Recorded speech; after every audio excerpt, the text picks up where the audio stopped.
Peace be with you. Friends, how prominent a role jealousy plays in the great literature of the world. Think, for example, of Shakespeare's Iago. Think of Melville's great story, Billy Budd, which focuses on the effects of envy. Think in the Bible, the story of Joseph and his brothers. How much of that narrative is driven by envy. Or the story of Saul and David in 1 Samuel. Saul's jealousy of David drives the narrative.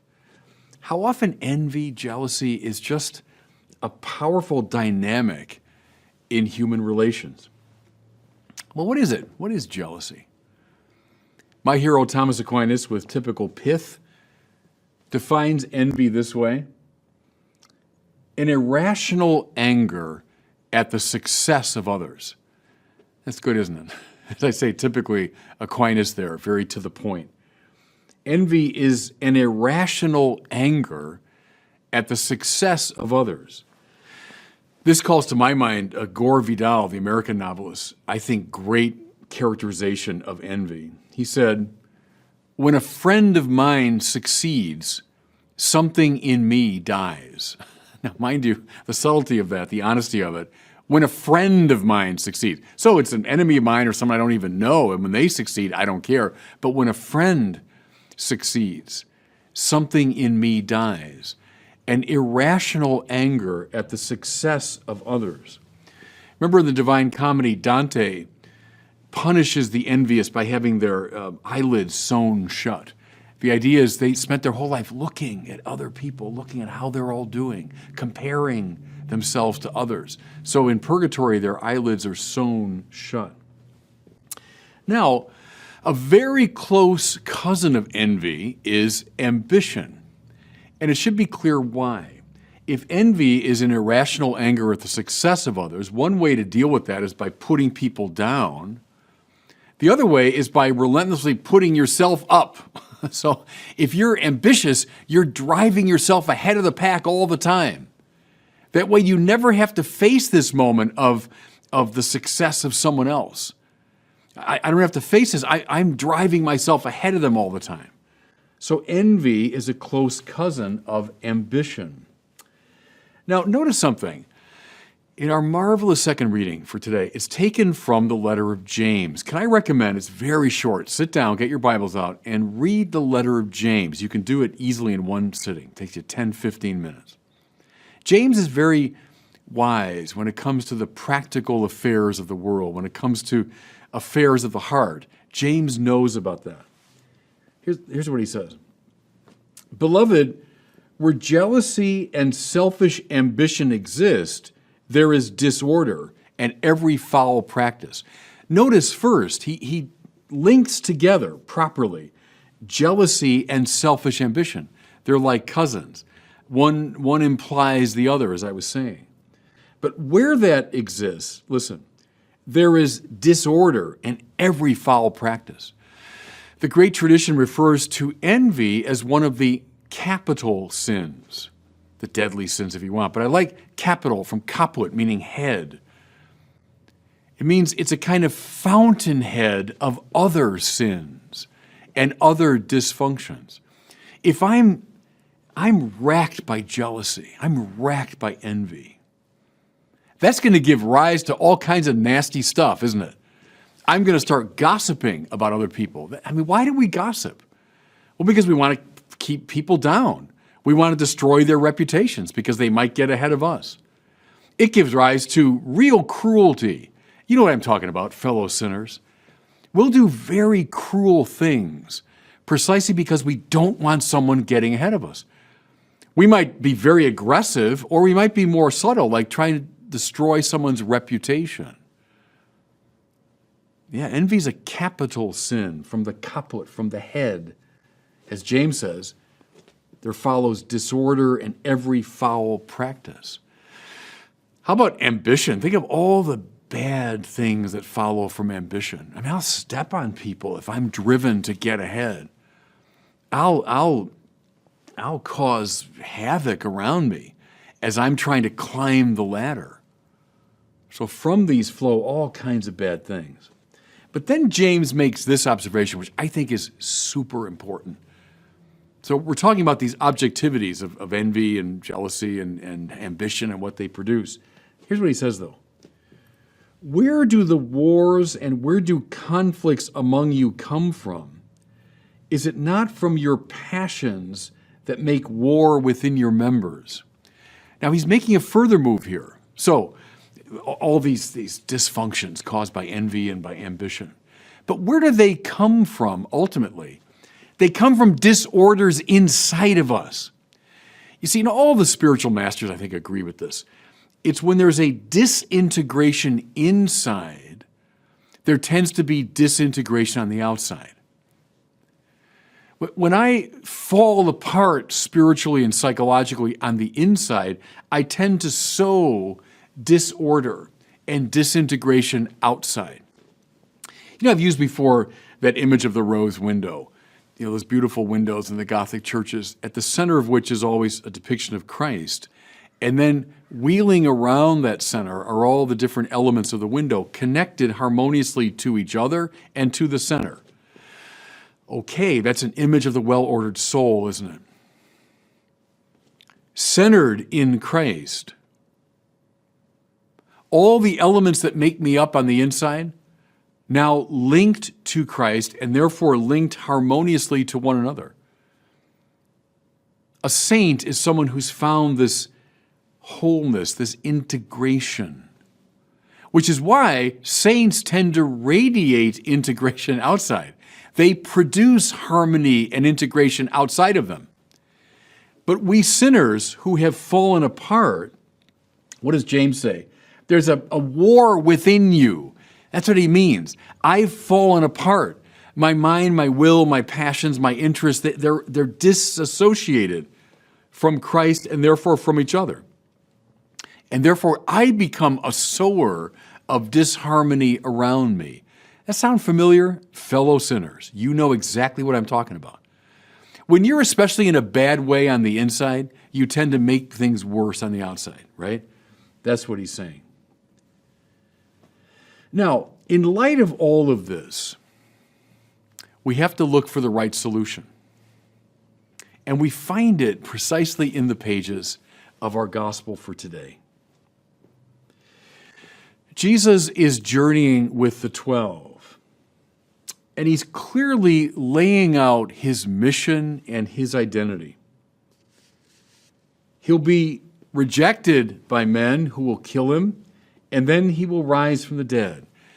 In short, he's laying out the dynamics of the Paschal mystery, a life lived in self-emptying love for the sake of God's kingdom.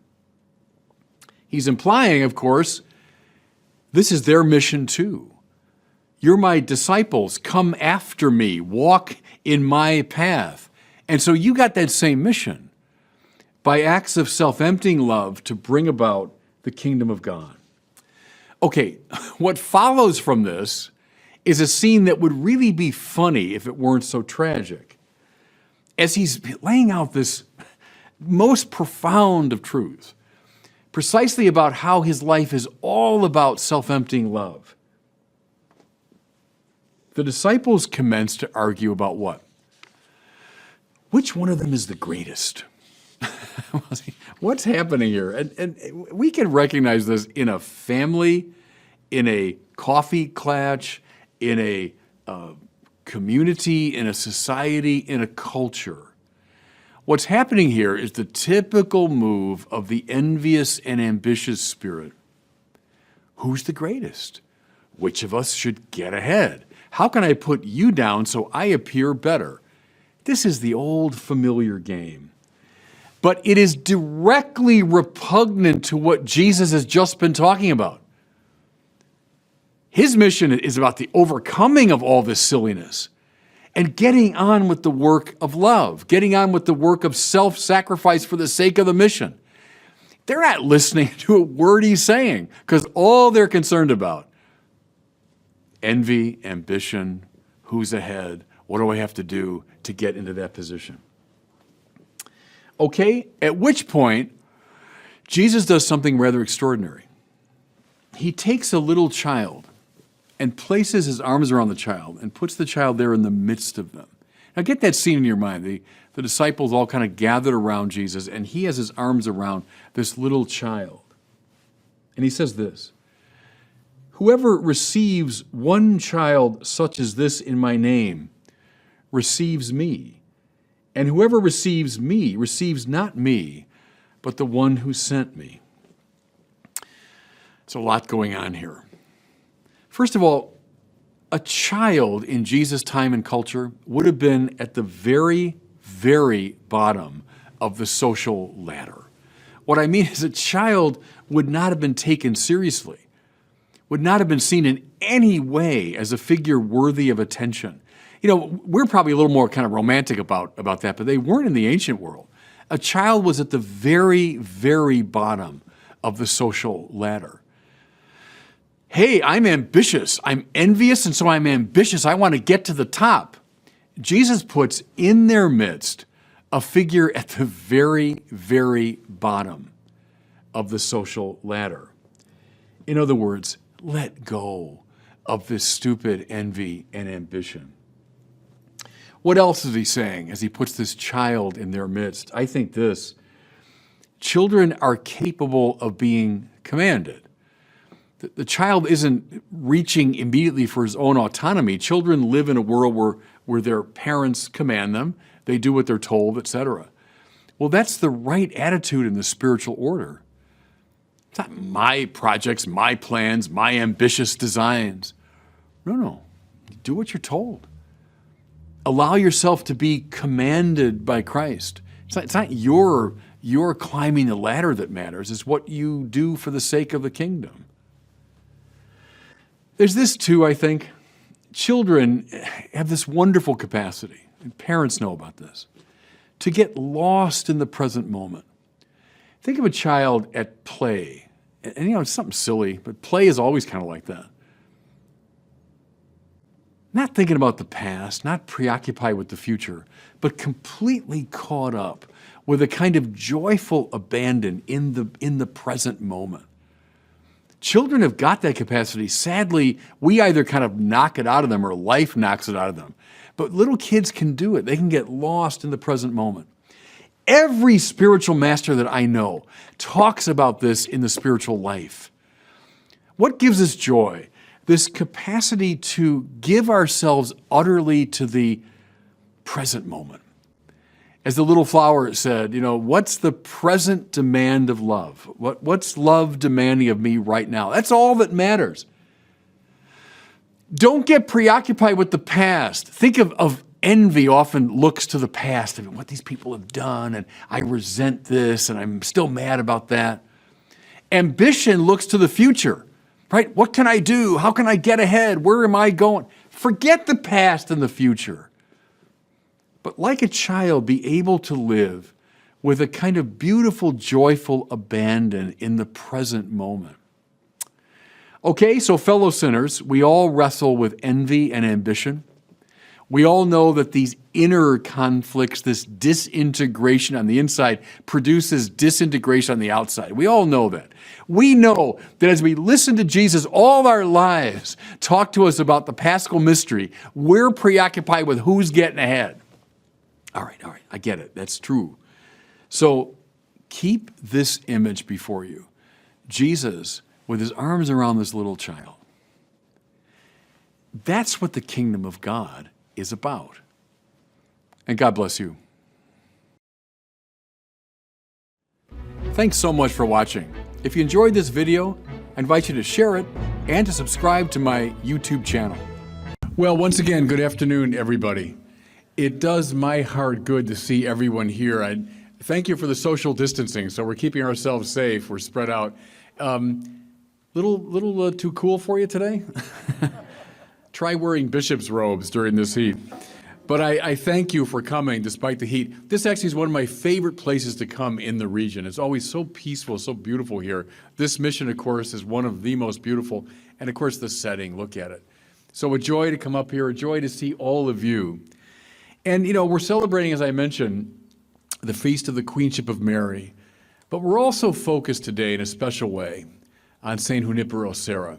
And on this statue, you can see right behind me. We are gathered here today in defense of this statue. You know, I've been following this thing now for several months, the attacks on the statues of Junipero Serra. So up in San Francisco, down in Los Angeles, of course in Ventura, closer to home. Here's what's really bothered me, everybody. When I hear this language of Junipero Serra being compared to Hitler, the missions being compared to concentration camps, look, I understand, the church understands the very legitimate concerns of some of the protesters. Yes, we are concerned about racism. Yes, we're concerned about oppression. Yes, we're concerned about righting social wrongs. We're also concerned about voices from the past that have not been heard. They've been repressed. I understand all of that. But what I won't tolerate, what I don't understand, is besmirching the reputation and memory of this great saint of the church represented by this statue. I think there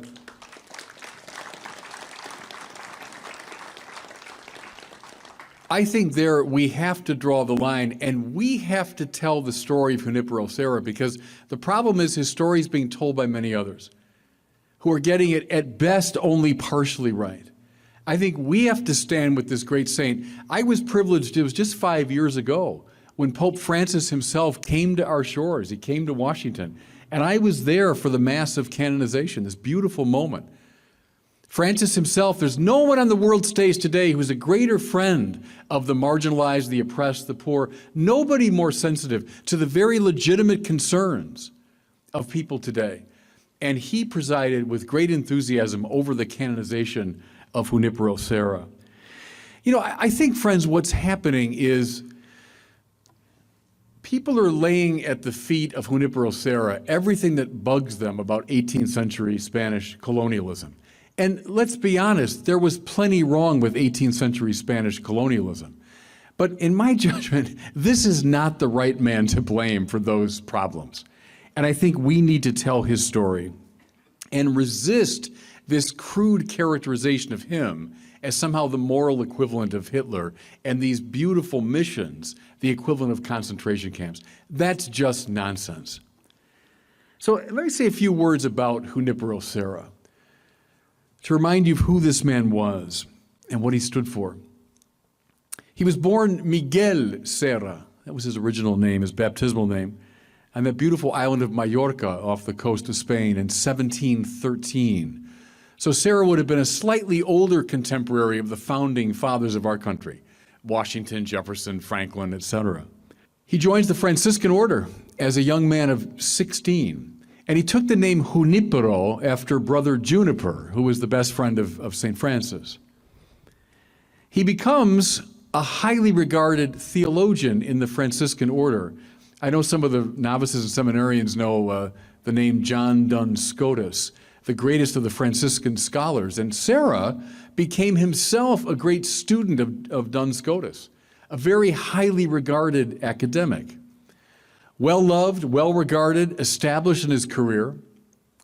At the age of 35, which at that time was fairly advanced in life, he takes the extraordinary decision to leave his rather comfortable life behind and come to the New World as a missionary. You know, it's hard for us to imagine, we who hop on airplanes and we travel around the whole world in a few hours. But to leave Mallorca at his time, at the age of 35, to come to the New World meant, and he knew it, he'd never go home again. That's why Serra was unwilling even to say goodbye to his parents. You know, he couldn't face them knowing he'd never see them again. He comes across the ocean. He lands at Veracruz on the east coast of Mexico. He makes his way by foot to Mexico City. He wanted to do it in the very poor Franciscan way. And on that journey, something happened to him. Either it was a snake bite or an insect bite or something, but he got an infection in his leg, which meant that for the rest of his life, walking was always very painful for him. He covered thousands of miles on foot, and all of it in pain. He gets to Mexico City, his first stop, and here he reminds us of so many people today, his first stop was the shrine of Our Lady of Guadalupe, to whom he was deeply devoted. He then spends about 12 years in the region north of Mexico City doing the work of the church, preaching especially. Then he goes to the missions the Jesuits had established in Baja California, worked there for many years. Finally, in his 50s, which at the time was to be a pretty old man, he made his way to our part of the world, to Alta California, and established that wonderful series of missions we know, all the way from San Diego to San Francisco. He dies in 1784, and he's buried at that beautiful mission. I'm sure a lot of you have been there, the beautiful mission in Carmel. So what do we make of this man and his work? Look, it's certainly true that the missions were often accompanied by presidios. That's true. Military and political establishments. It's also true that the Spanish military traveled with Serra as he established his missions. But here's the thing, everybody, which is eminently clear. Just the most cursory survey of the history about Junipero Serra shows. What he was interested in was not the establishment of Spanish political power. It was not the expansion of the Spanish Empire. What preoccupied Junipero Serra exclusively was the proclamation of the Christian gospel. He had in Jesus Christ what he took to be, quite correctly, as the greatest possible gift he could give. And the central preoccupation of his life was to offer this most beautiful gift to the native people of this part of the world. I refuse to accept the characterization of evangelization as some sort of cultural aggression. No, Serra wanted to share what he quite rightly took to be the most precious gift you could ever give. That's what his life was about. Do you know, in 1773, Junipero Serra made his way, of course, by foot, in constant pain, from Carmel all the way to Mexico City, to argue for a Bill of Rights for the native peoples. Serra stood in a tradition going back 200 years before him, to someone like Bartolomé de las Casas. When the Spaniards first arrived in the New World in places like Santo Domingo, from those earliest days, there were churchmen who were speaking up for the rights and prerogatives of the native peoples, who were resisting some of the worst elements of the Spanish occupation. Listen, even now we find those voices stirring. Junipero Serra stood in that tradition. Before we formulated a Bill of Rights on the east coast of our continent, Junipero Serra was fighting for a Bill of Rights for native people in this part of the world. A famous story, and it's reflected in the diaries and the letters. There was an attack on the mission in San Diego by some of the native peoples, burned down the mission, and one of the people they killed was one of Junipero Serra's best friends. Well, there was a great enthusiasm to put to death the perpetrators of this crime. In one of the very first vocal oppositions to capital punishment on this continent, Junipero Serra said no. Let them live that they might be saved. People who had put to death one of his best friends. Father Tom Elowat is here today. Father Tom is the pastor down at the now Basilica of the Ventura Mission, very proud to say.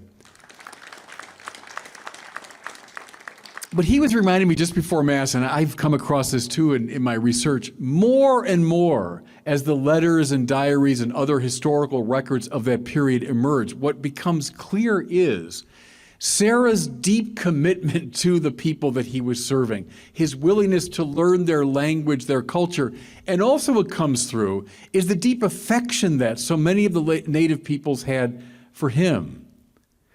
Again, this characterization of Serra as some agent of Spanish aggression and Spanish colonialism is just a caricature. Maybe just say a couple things about the Spanish colonial system, which nobody wants to celebrate. No one wants to bring it back.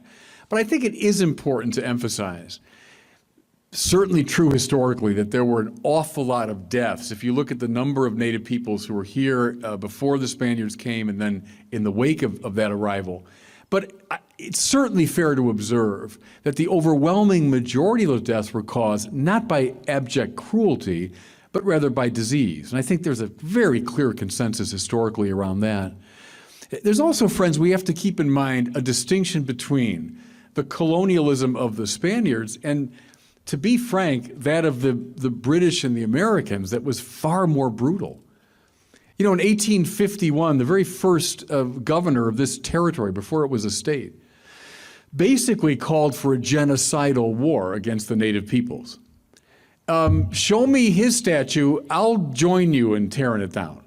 But don't lay all of this at the feet of Junipero Serra. It does not belong there. And let's resist together that way too easy caricature. Just a last word, I'll bring it to close with this, about our great feast of the Queenship of Mary. The great biblical reference here, everybody, is from the book of Revelation. And we hear that image of the woman clothed with the sun, with the moon at her feet, and on her head a crown of 12 stars. That's Mary being depicted as queen. But remember how that scene unfolds. We understand this queen is also something of a warrior, because she battles the red dragon. You remember that dramatic scene in the book of Revelation? Our Lady of Guadalupe, depicted standing on the moon, referred to as the Empress of the Americas, is very much correlated to Mary in her queenly role. Now here's the thing, everybody. Yes, they're warriors if you want, but not warriors with the weapons of the world. Rather, Our Lady of Guadalupe asserts her power precisely through her identification with the poor, precisely through her compassion, precisely through the fact that she is the mother of those whom she addresses. That's how her queenly power is expressed. That's how she's the Empress of the Americas. As I mentioned, Junipero Serra had a deep devotion to Our Lady of Guadalupe. And one of his best biographers said this: he took Our Lady of Guadalupe as his great model for evangelization. As everyone points out, La Marronita, the little brown-skinned girl, is neither Spanish nor Indian, but a mestiza. And that Sarah saw in this the model of appropriate evangelization, to bring the gift of the gospel and to introduce it into a culture in a way that allows for that mixing to take place. Can I suggest now, as we bring this to a close, that we look now not so much to the past, but look to the present and look to the future. Under the queenship of Mary,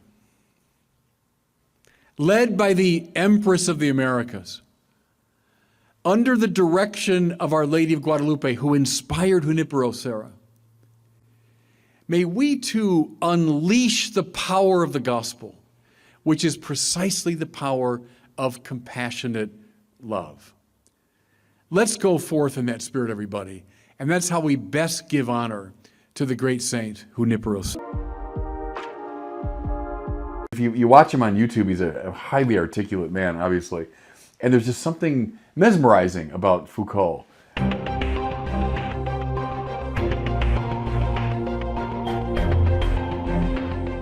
Welcome back to the Word on Fire show. I'm Brandon Vaught, the host and the senior publishing director.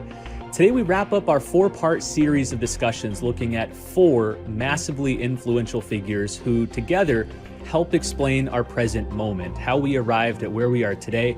Today's final figure is Michel Foucault, perhaps the least known of the 4, but he might be the one with the greatest direct impact on the way that many in our culture think today. Before we get to Foucault, though, I welcome Bishop Barron, filming now from his new diocese in Minnesota. Bishop Barron, good to see you. Thanks, Brandon. Always good to see you. It's still very warm here in Minnesota as I arrive. It's the summertime, and it's Midwestern. You know, it's heat and humidity, so I've not been used to that out in California. Well, we got a few new books that have just been released by Word on Fire. I Yeah. always love to mention them here on the show. I'll mention two of them now. We'll talk about the third one at the end of the episode. Um, the two I want to mention go together because they're both about Thomas Aquinas. I'm holding them up here. The first one is Thomas Aquinas, Spiritual Master. This is a book by you. You wrote this a while ago, but then it's been updated, a lot of new things added, including footnotes and an index. What is this book about? Tell us about it. That book is a somewhat more popular version of the first half of my doctoral paper. So when I wrote that many years ago in very high academic sort of jargon, I wanted to make it more accessible. And the argument of my dissertation in many ways was that Aquinas is not to be read simply as an abstract philosopher, but he's someone who's deeply in love with the Lord, and his Christology is perhaps the most important element, but often overlooked. And so what I do in that book is I take the great doctrines or teachings of Aquinas and show how they're meant to draw someone finally into a Christ-like stance. They have a spiritual and moral implication. Now, in my doctoral paper, I lay that out in great detail and with more technical language. I do it more accessibly in this book.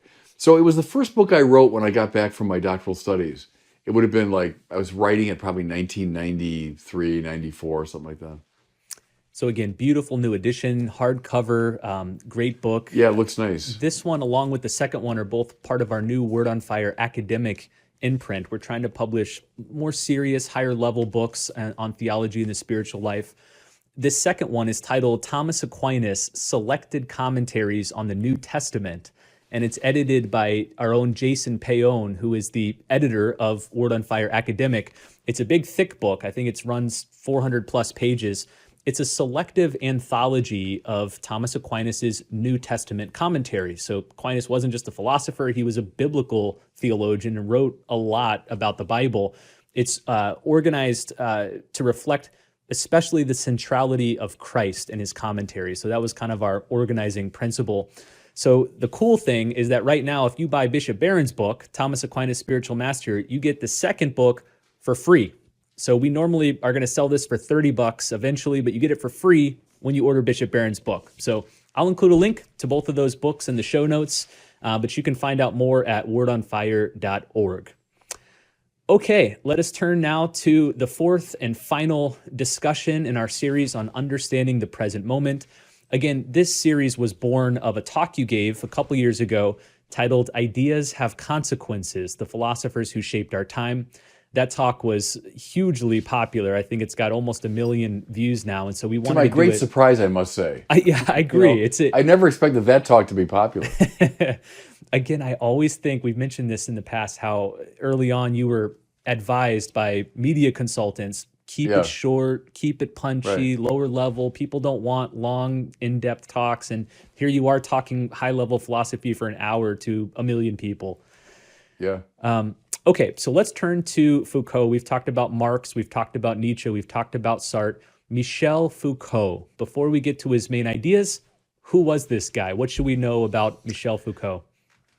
Yeah, my memory, Brandon, when I was a student in Paris, I arrived there in 1989, and Foucault died in 1984, so just 5 years before. And, Paris is famous for restaurants and bookstores. You go around Paris, every block has got a little restaurant with great food and a bookstore. They love to feed the body and feed the mind. Well, my memory is that practically every bookstore had a photograph of Michel Foucault kind of looking out at you, He's a very distinctive looking guy. He had a bald head and kind of owlish glasses. And he was like the embodiment of the French public intellectual. Because the French, to their credit, they treat their intellectuals a bit like rock stars. They're the way we might treat sports figures. And, Foucault wrote at a super high abstract level, yet some of his books became bestsellers. Anyway, that's my memory of Foucault when I first arrived in Paris. He's born in 1926, I think it was. So, he'd be like my mother's generation. Died pretty young. He was only 58 when he died. He went through that great Parisian academic system I talked about last time in regard to Sartre. Like Sartre, went to the École Normale Supérieure, which is like the crème de la crème of French academic life. It was a few blocks away from where I lived in Paris. I used to go by it all the time, and it's on the Rue d'Ulm, the Ulm Street is where you find the École Normale. And Foucault went there, and then like Sartre too, he commences a career as a teacher. He spent a little time in Uppsala, up in Sweden. He was there on the philosophical faculty. He then begins to write in the 60s and 70s these extraordinary texts that were on issues such as the prison system, and one is called Surveillance and Punishment. He has a book on folie, madness. What constitutes madness? How is that determined by society? Then one of his last studies, L'histoire de la sexualité, the history of sexuality. What are the changing views about the morality of sex? And these books, had quite an impact, I'd say, on French cultural life. He dies, as I say, relatively young in 1984. But I've said, Brandon, I think of all the people we looked at, the most influential on the postmodern woke mentality is Michel Foucault. And I think in many ways, he sums up the three figures we looked at Marx and Nietzsche and Sartre, and kind of gives them an expression that then makes its way into American intellectual life. So Foucault had a big impact on the American universities. And, at first it probably stayed in faculty lounges, or it stayed in high-level classrooms. But in time, it's trickled down into the wider culture. And I do think if you like wokeism, then Michel Foucault's your guy. If you don't like it, he's the one that you should be blaming, I think. So whatever you say about him, massively impactful figure. Foucault is notoriously complicated. I think beginners to his writing quickly get overwhelmed and find it obscure and difficult. But I want to talk about some of his major ideas and some of his methods. One of his methods was to traffic in what he might call the archaeology of ideas. What does this mean? Yeah, think of an archaeological dig where you're looking at what's on the surface, but then you're digging down to the various levels of a city. And let's say, or like you remember in Rome at San Clemente, that great church, and then they dug down underneath. And they found all kinds of earlier churches, and even going back to pre-Christian times and so on. So that's the image I think he has in mind, that you're looking at something on the surface today. So there's some institution, there's a way of thinking, a way of behaving, and say, oh yeah, there it is, that makes sense. But now dig down underneath it. Look at earlier forms of it. Go way back, go back centuries now, and how did people inhabit that space intellectually? So to take his famous examples, punishment, the prison systems. Who gets punished and why? What's considered criminal behavior and why? And we say, well, this, and that, and for these reasons. Okay, but now dig down. Do your archaeology. And what will you find? Well, in other ages, those things weren't considered crimes. Those things weren't punished.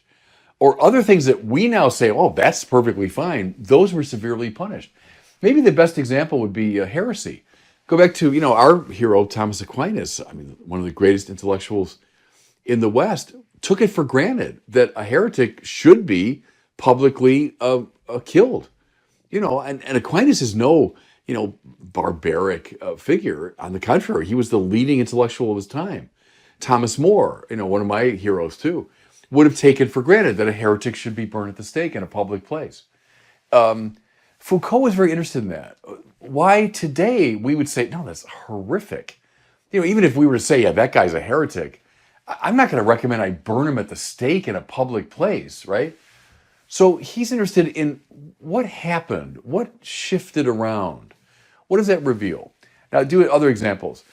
Madness. What's considered madness in one era, and that guy needs to be put away, And then today, what's considered madness, where that person needs to be put away, and they might be very different depending on the society and so on. Or then most famously, maybe the last study he did on sexuality. So we say, oh, there's the way people should behave sexually, and sure, that makes sense, and that's the right way. But yet, go way back, as he did, like to the pre-Christian times, to the classical world, you find entirely different sexual mores. who are the people that gave us the natural law? So we'd say, yeah, natural law philosophy that we follow in terms of sexual ethics. Well, the ancient Greeks did. But yet, it seems pretty clear that ancient Greeks thought it was okay for an older man to have sex with a younger man. It was sort of just part of the way things happen. They did think there were bad expressions of sexuality, but they were for very different reasons than we would offer today. Okay, so that's the kind of thing Foucault's very interested in, is when you dig down. And then what does he find? And this is where Nietzsche comes in very strongly. He's, I think, hugely impacted by Nietzsche. Power, plays of power. Who's in charge of the society? And how are they structuring society in such a way as to maintain themselves in power? That becomes a major preoccupation of Michel Foucault. And then here's an interesting distinction, Brandon. If I get his language right, there's like coercive power, which is very obvious. So I'm going to threaten you.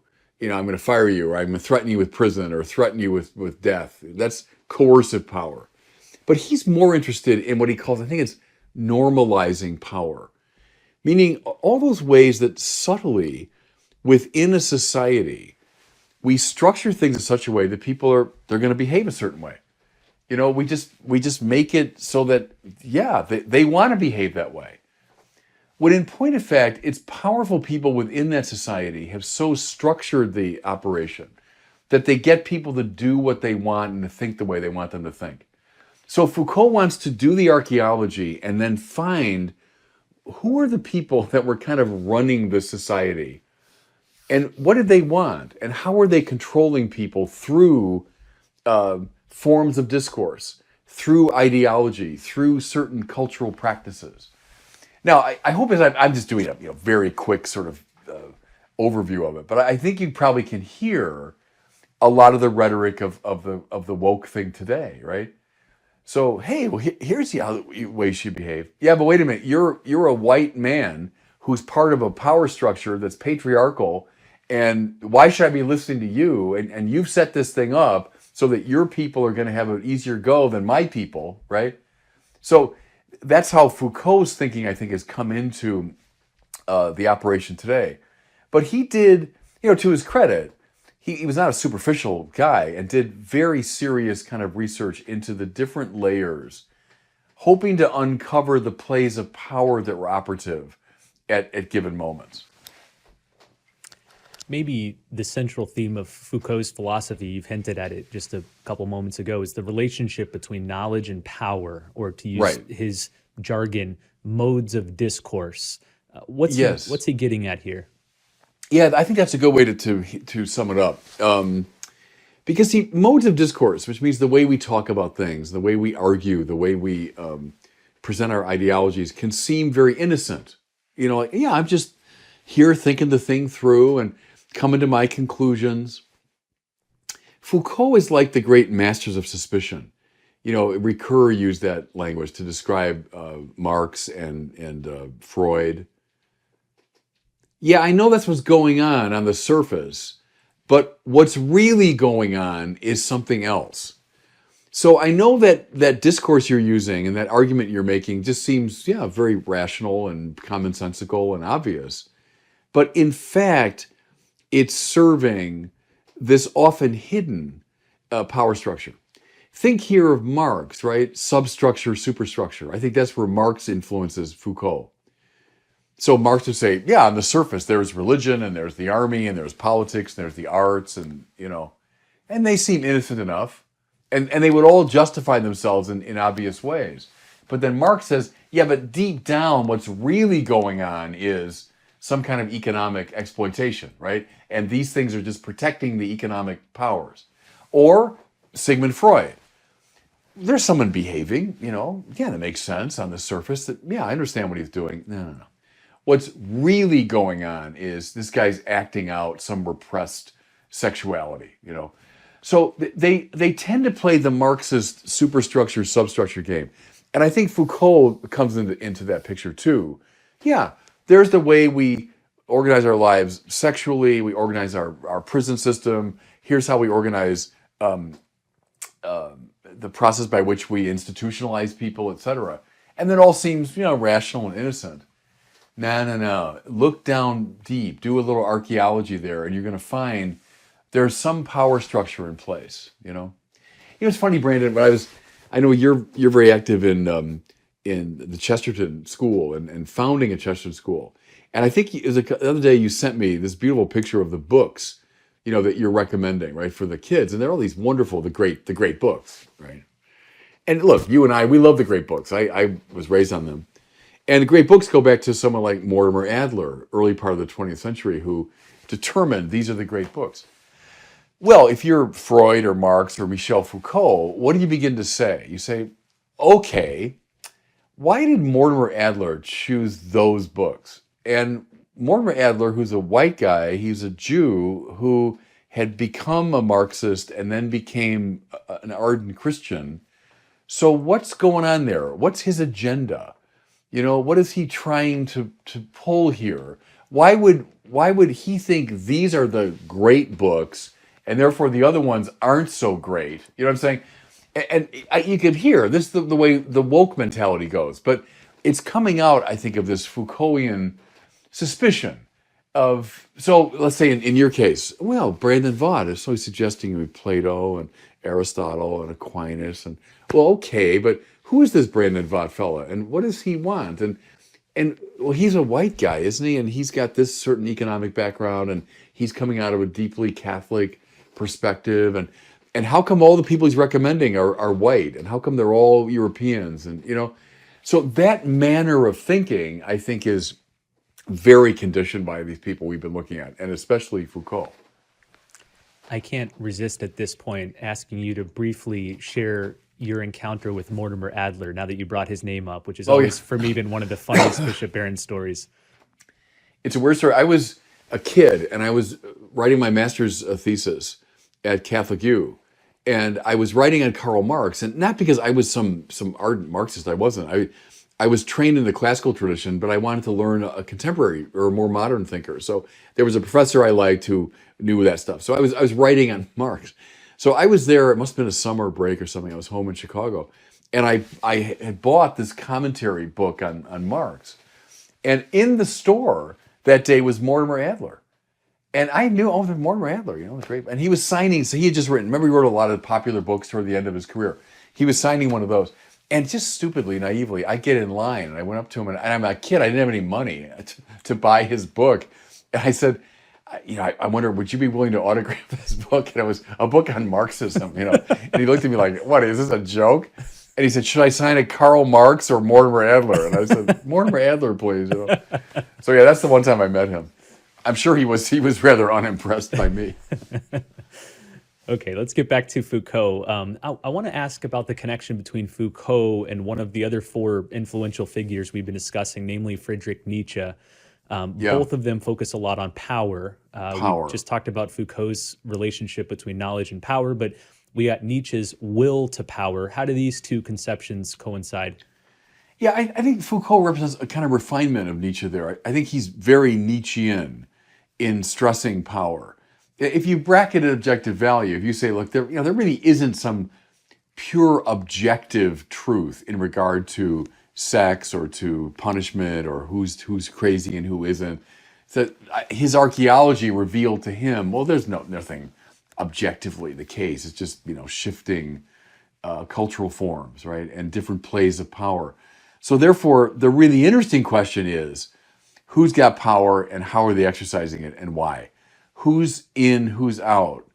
Where I think Nietzsche, you've got a kind of valorization of the will to power. I think in Foucault, he's suspicious of power plays. He's not saying like, hey, great, off you go, just will to power, buddy. I think he's saying, wait a minute, who in this situation is pulling the levers and why? And he's kind of, I used that image before of the Wizard of Oz, pulling back the curtain on the Wizard of Oz. I know these things look very impressive, but they're actually just this bozo behind the curtain pulling levers. And I think his philosophy, it's like Marx that way. He's trying to pull the curtain back on the somewhat questionable forces that are in fact operating our society. So I'd say it's a kind of refinement of Nietzsche that way. You've pointed out how a lot of today's policing of language, of the way we talk, can be traced Yeah. back to Foucault. So think of things like microaggressions, trigger warnings, disguised sexism, hidden racism, homophobia, transphobia. How much of this stems from Foucault's understanding of language? Yeah, and it's an interesting question, Brandon, to ask how he'd respond to that if he were alive. I don't know, but I think there's a lot of inspiration from Foucault behind those moves because they're born of suspicion. Why am I aggressed? Well, because I know you're making this argument that just seems very, objective and rational, but in fact, what's going on is you're harming me, you're excluding me, you're putting me down. And go back to that example that I used of, the great books. Well, then the natural reaction of people say, well, what do you mean? I guess my book isn't great. I guess, and the great books all seem to be written by white European males. And so I guess that means if I'm I'm a Latina woman of color, then I guess I don't qualify to write a great book. So that instinct to look behind the surface to what are the power plays, that's a Foucaultian move. Now, has it run amok in our society? I would say yes. To anticipate your question about what did Foucault get right, I think he got actually a lot of things right. But is it Foucault run amok today, like where there's such suspicion of everyone's claim to anything? They're like, okay, I'm sorry, Aquinas is a dead white male, but I still think he's right, about whatever. Or yes, I know Plato was a white European male, but he was right about a lot of things. I know Shakespeare, etc. So I think there is a Foucaultism run amok that we see in the wokeism today. You've said in some ways, I think you said this at the beginning of today's conversation, that Foucault represents the summing up of all the Yeah. figures we've looked at in this series, Marx, Nietzsche, Sartre. How is that so? Yeah, well, I think Marx maybe substructure, superstructure. Nietzsche is the power stuff. Sartre is the self-invention, culture and the sort of bracketing of objective moral norms, etc. I think he's got all that in him. But it was the particular focus he had that made him, I think, kind of a mesmerizing thinker for a lot of people of his generation. I think part was the way he looked, and if you watch him on YouTube, he's a highly articulate man, obviously. And there's just something mesmerizing about Foucault. And, as I suggest, Brandon, and you've asked this before, like, what do these people get right? There is a lot right there. And I think the archaeology of knowledge is not a bad thing to do. When we get a little bit too smug or a little bit too cocky or self-confident about, well, that's the way it is, and that's right, and that's wrong, and that's true, and that's false. Well, yeah. I mean, I've been the great advocate over many years of objective moral and epistemic values and all that. But can we be maybe a bit more modest about the claims we make and maybe a little more suspicious? Maybe classical people like ourselves need to be a little more suspicious of what are power plays going on and what's really behind that language. And I'll confess I find challenging Foucault's later work on sexuality. When you look back, as I say, at the very people that gave us the natural law of morality, it's clear in the Platonic dialogues, that sex between an older man and a younger man was kind of taken for granted by the leading figures in the society. Well, how do we deal with that? And I think Foucault raises some of those questions in ways that maybe make us think a little harder about these things. And again, that's not to embrace some kind of cultural relativism, but I think it's okay when we get challenged, or that issue of who's insane and who isn't. Like, why don't we burn heretics at the stake? You and I both love Thomas More and Thomas Aquinas, the brilliant men, good, saintly men, who both took that for granted. And now we'd see that as abhorrent. Even people you and I would strongly disagree with, we're not going to drag them out in a public place and burn them alive, right? So what happened? What happened? And are those worth looking at, those examples? And I think the answer is yes. Well, you preempted my final question, which I've asked about all these people. What did they get right? What did they get wrong? Yeah. You just talked a lot about what we can respect and even absorb from Foucault's thought. Yeah, and maybe I just specify, Brandon, the modern turn, beginning with Descartes. And it's easy enough for classically minded people like ourselves to say, oh, these moderns with their subjectivism and relevant, they turned away from the objective. And there's something to that, but I come back to Lonergan here, who to me summed up the right answer. The condition for the possibility of true objectivity is a properly constituted subjectivity. And his point was, we're not just these little blank slates on which the world writes, but we're these active, involved, thinking agents, who go out to meet the world and we ask questions and we draw conclusions. And let's face it, our subjectivity can be messed up. We can be operating with weird prejudices and we can have blind spots. We can succumb to pressure. Like, oh, if you hold to that view, you're going to lose your job. And if you hold to that, they're not going to like you anymore. So Lonergan said we got to be continually calling ourselves to a conversion at the subjective level if we are to appreciate the objective for what it really is. So take someone like Foucault. Are there these plays of power sometimes that work their way into our own psyches, into our communities, into our modes of discourse? And maybe that would prompt, in a healthy way, a sort of examination of conscience epistemically. Boy, was I really dispassionately objective today in the way I was assessing that argument? Or was I influenced by lots of things that distorted my vision? Am I part, again, without going into wokeism, but am I part of certain modes of life that are distorting my vision of reality? Am I conditioned by people around me in such a way that I don't see things as they really are? And I think, at their best, people like Foucault, raise those questions in a healthy way.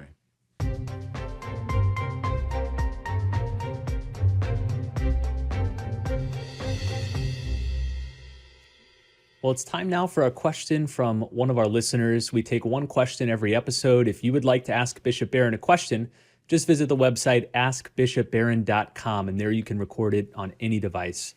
Today we hear from Michael here in my home state of Florida. He's asking about something you said in your recent discussion with Lex Friedman when defining God. So here's Michael's question. Hello, this is Michael from Florida. Dear Bishop Barron, in your conversation with Lex Friedman, you spoke clearly at the beginning about God as being rather than as a being. But later you talked about God as the love between a father and his son. Isn't that again taking God as a mere being or two or three beings rather than as capital B being? No, thanks for that question. We need a whole course in Trinitarian theology to really parse that out. Here's a quick way to get at it, though. When we talk about Father, Son, and Spirit, we're not talking about three beings. You're not talking about three persons in the ordinary sense of the term. Like Brandon's a person, I'm a person, and you're a person.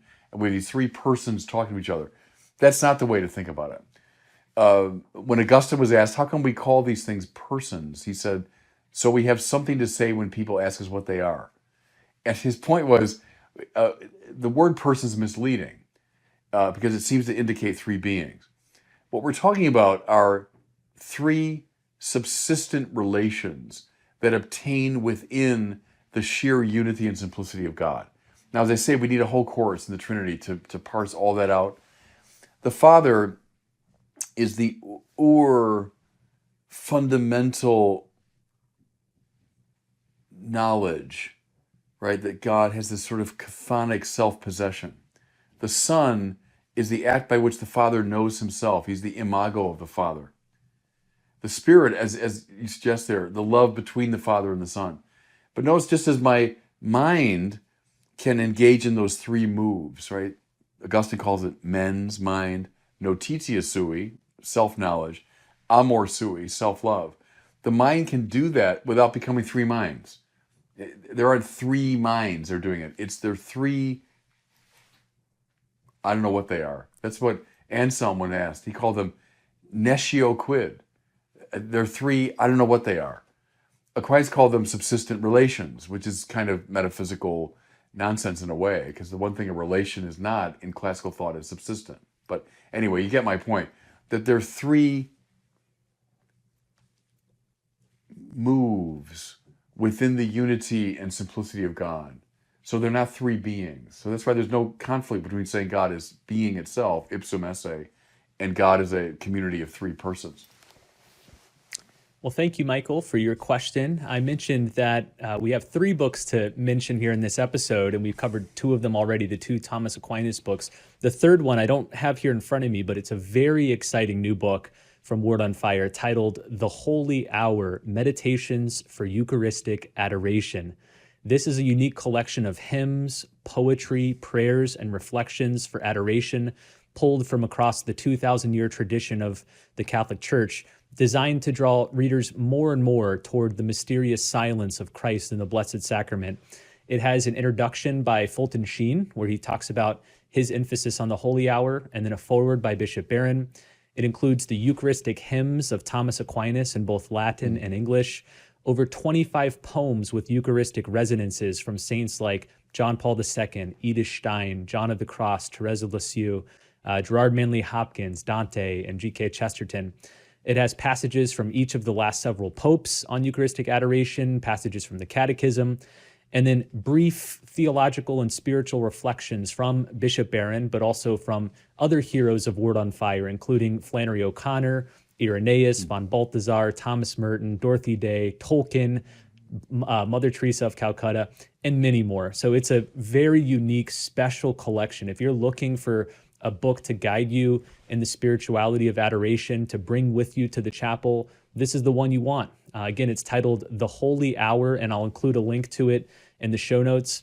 And then finally, one last bit of homework. Next time Bishop Barron and I are together, we're going to be recapping his discussion with Lex Friedman and some of the comments that were left on the video. So I want to encourage you, if you haven't listened to that discussion yet between Bishop Barron and Lex Friedman, do it now. In a couple weeks, we'll have our episode here. So you have 2 weeks to listen to it. It's a long discussion. It's about 2 hours, and it's high level. It's invigorating, but watch it, please. And then you'll be ready for our recap episode here. Well, thanks so much for listening and watching, and we'll see you next time on the Word on Fire show. Peace be with you. Friends, we come to the great feast of Christ the King, which is always the last Sunday of the liturgical year. Think of the king coming at the end of a long procession into his palace. Well, this is the Christ the King at the end of the great procession of the liturgical year. What I want to do is look at 3 dimensions of Christ's kingship, one from each of the 3 readings proposed for today.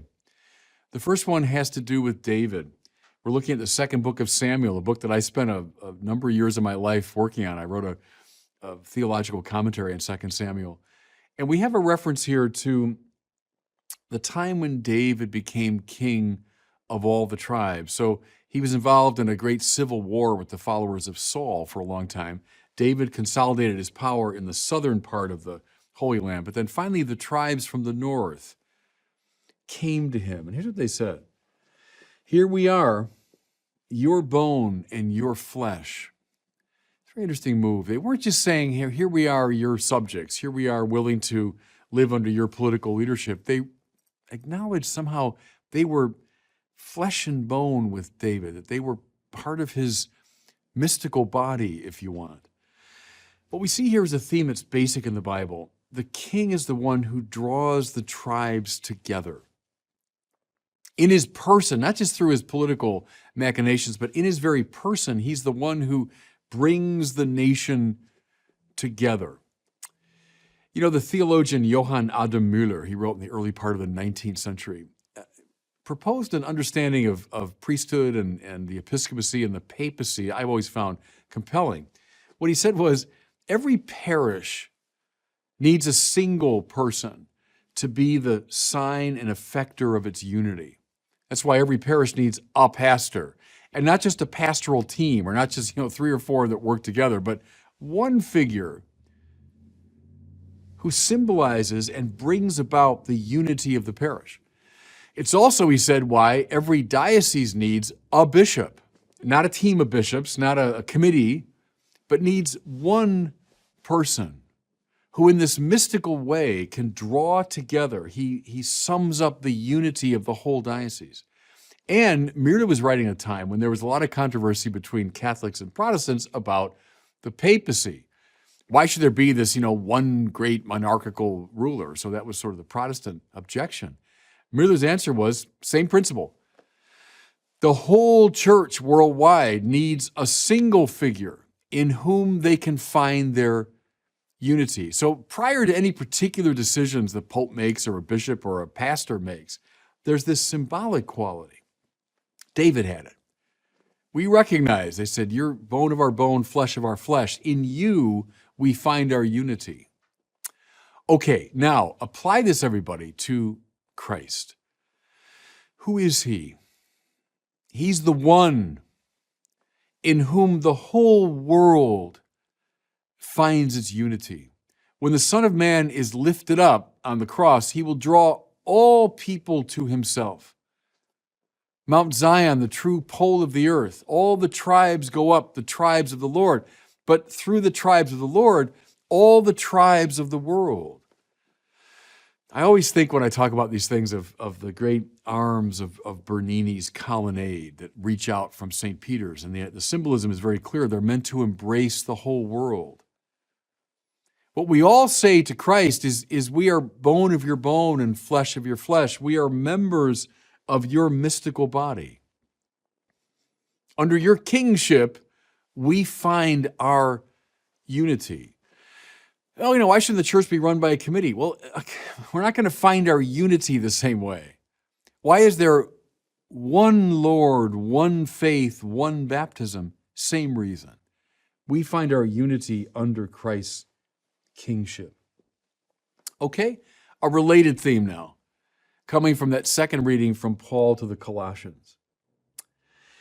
It's a hymn of praise in many ways, this letter to the cosmic Christ. It's a beautiful theme that in Christ all things in the world are kind of drawn together. They were created by him. They were created for him. He's the Alpha, he's the Omega, that from which all things come, the one to whom all things return, and so on. But Paul also speaks in Colossians of Jesus the warrior. Now, mind you, every single king in Israel was a warrior. That's part of what it meant to be king. You did battle with the enemies of Israel. As I've said to you before, read the Bible symbolically here. Israel standing for the power of God in the world, all of its enemies standing for the power of sin. So, of course, Israelite kings did battle. Now, this could be symbolized by the Amalekites or the Philistines or the Assyrians or the Babylonians or the Greeks or the Romans. They symbolize opposition to God's ways. But every king of Israel is a fighter. So is Jesus. From the beginning, he's opposed.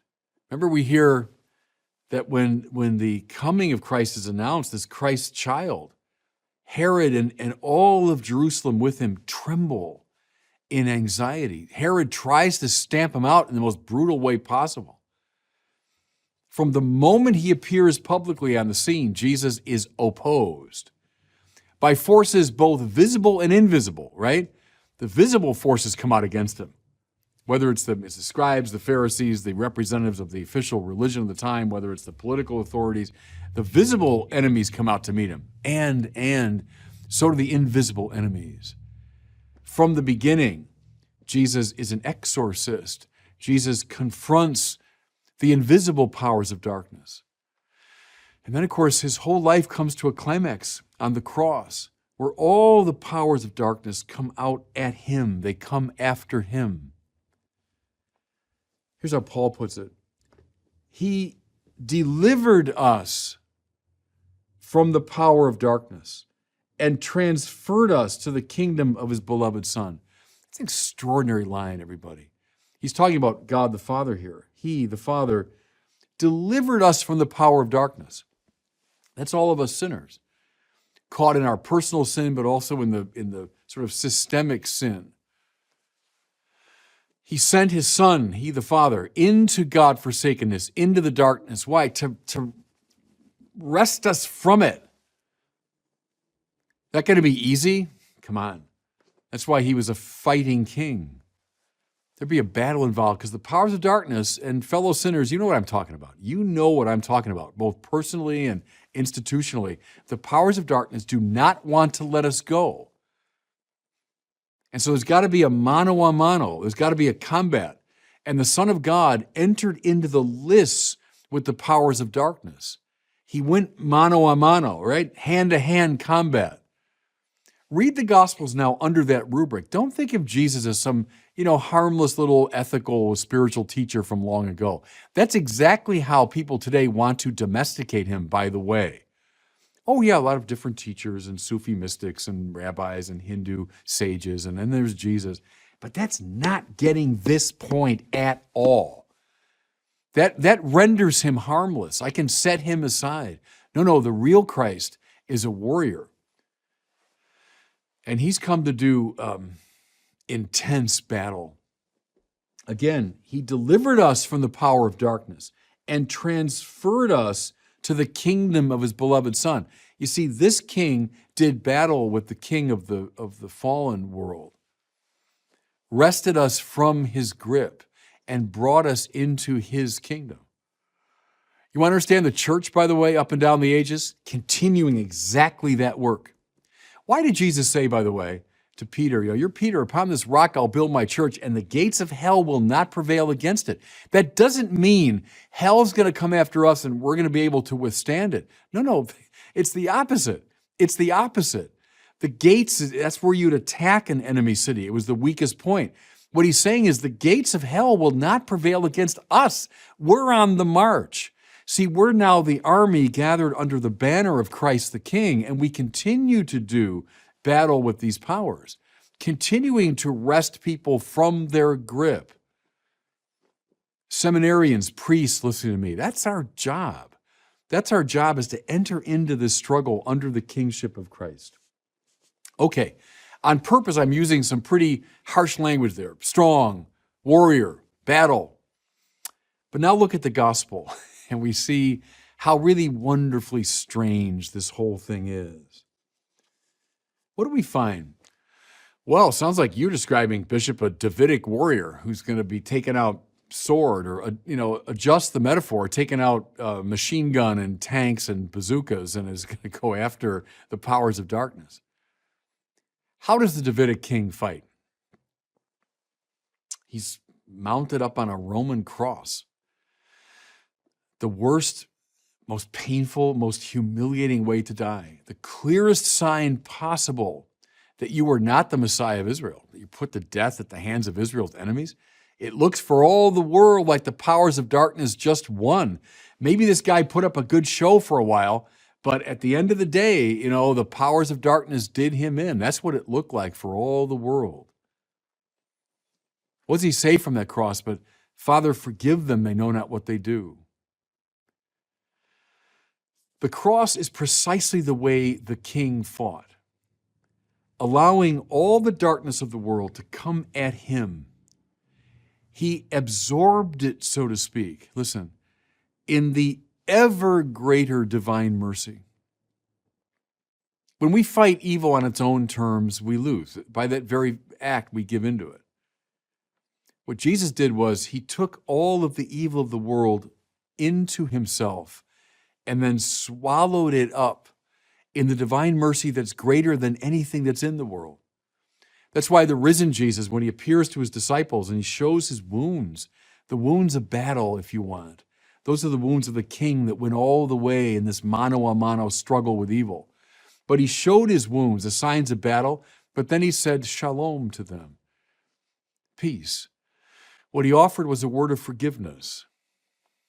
It's through nonviolence and forgiving love that Christ the King wins the battle, transfers us from the power of darkness into his own kingdom. It's in that great act that we find our unity in him. See, this is Christ the King, everybody. Take him with utter seriousness. Don't just turn that into a bland metaphor. No. He's a king in whose army we are called to fight. But then don't understand that metaphor in worldly terms, like we're going to fight with the weapons of the world. No, it's through God's self-emptying love, through God's forgiveness, that evil is conquered.